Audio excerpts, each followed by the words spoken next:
کلات بلوچستان کا سب سے سرترین علاقوں میں شمار ہوتا ہے۔ اب کلات میں سردیوں کا موسم بھی شروع ہوتے ہی لکڑیوں کی مانگ میں اضافہ ہوتے نظر آ رہا ہے۔ دوسری جانب خشک لکڑی ناپیدا اگر مل بھی جائے تو 1000 روپے سے لے کر 1200 تک فی من فروخت کیا جاتا ہے، جبکہ کوئے ہربری پر لکڑیاں لانے پر محکمہ جنگلات کی جانب سے مکمل طور پر پابندی لگی ہوئی ہے اور سوئی گیس کی تو نام و نشان تک نہیں۔ ایل پی جی گیس فی کلو 300 روپے فروخت کیا جا رہا ہے۔ خبر مرو کہ کلاتٹی یا خنا سیزن شروع مسنے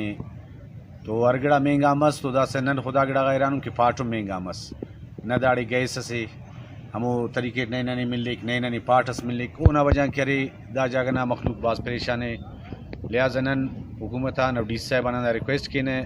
کہ گڑا اسپاٹ تازیہ نرخا تازیہ مچتس کم پیشیس کے تاکہ دا غریب عوام تینا جوانیت زندگی داڑے گزری فکی ہمارو کلات بعض یخو علاقے سے اور پاکستان لیول اور ہم یخنگا علاقہ کلاتی بلوچستان لیول تو ایوں یخنگا علاقے اور کلات نہ تیٹی ننگ کی ایسو گئے سنا ارا پیپ فٹ کرے ننے بلو بلو تو نشان تسو ننا ایم پی صاحبہ ایم این اے صاحبہ اقتدار ریڈی رہنگار کا باوجود دا مسئلہ علمت اور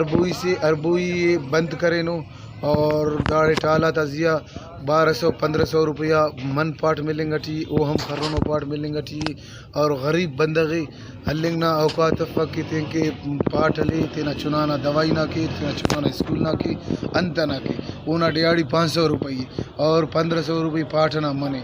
شہریوں نے وش نیوز سے گفتگو کرتے ہوئے کہا کہ حکومت وقت کو چاہیے کہ کلات کے گیس کا مسئلہ فوری حل کرے اور لکڑیوں کی قیمت میں بھی کمی کر کے عوام کو سہولت فراہم کریں۔ وش نیوز کلات بلوچستان۔